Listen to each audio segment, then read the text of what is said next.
Alhamdulillah, wassalatu wassalamu ala rasulillah. Kita lanjutkan pokok-pokok manhaj salaf. Kemarin kita sudah sebutkan bahwa takwil itu ada dua macam. Ada takwil yang benar, yaitu memalingkan makna yang lahiriah kepada makna yang tidak lahiriah karena adanya dalil yang kuat yang mengharuskan kepada itu.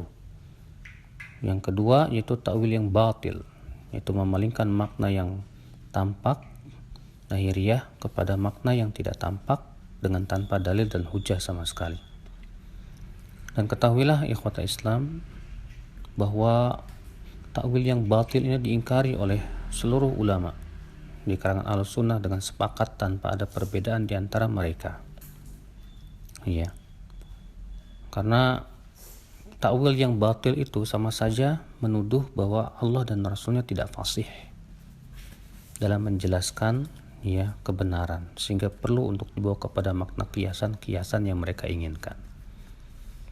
Berkata Muhammad bin Ishaq bin Khuzaimah, "Innal akhbara fi sifatillah muwafiqatun li kitabillah.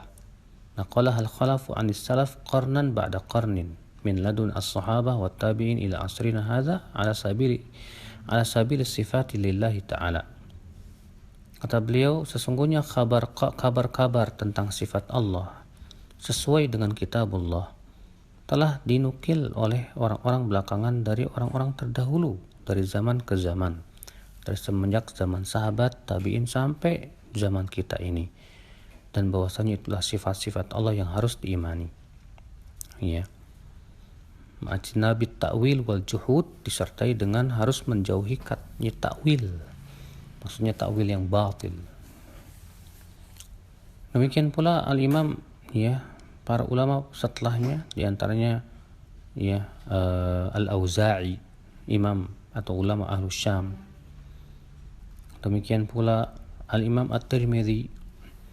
Demikian pula Abu Umar Yusuf bin Abdul Bar. Demikian pula Muhammad bin Ishaq bin Khuzaimah dan ulama-ulama yang lainnya, di antaranya juga al-Imam Ibnu Katsir. Itu mereka semua mengingkari akan kebatilan takwil yang rusak. Nah, mereka yang suka menggunakan takwil yang rusak ini siapa? Mereka disebut dengan ahlul kalam. Ya. Di mana mereka berbicara tentang Allah dengan akal-akal mereka. Sehingga mereka butuh untuk menggunakan takwil yang tidak didukung oleh dalil atau yang disebut dengan takwil yang batil, demi untuk membela pendapat-pendapat mereka yang hanya dibangun di atas asas akal dan pendapat mereka. Di mana ahlul kalam ini, kalau kita perhatikan pokok-pokok akidahnya saja sudah sangat jauh sekali. Mereka menganggap bahwa keyakinan itu harus dibangun di atas perkara yang pasti secara akal katanya, bukan secara dalil.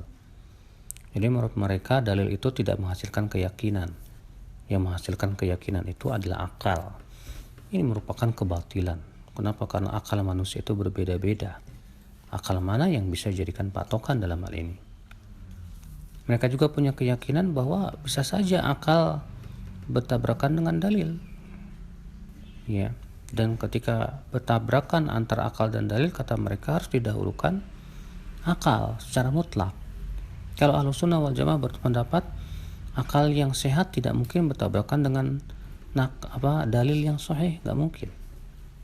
Kalau misalnya ada orang menganggap ada suatu dalil yang bertabrakan dengan akal, Ahlussunnah menganggap bahwa orang tersebut tidak faham dan belum memahaminya, dan yang harus dituduh adalah akalnya, bukan dalilnya. Makanya Ahlussunnah menganggap bahwa dalil harus lebih didahulukan daripada akal, karena akal itu lemah, diciptakan oleh Allah yang menurunkan dalil itu. Ini keyakinan orang-orang ahlul kalam inilah yang menyebabkan akhirnya mereka menakwil firman-firman Allah yang menurut mereka tidak sesuai dengan akal-akal mereka.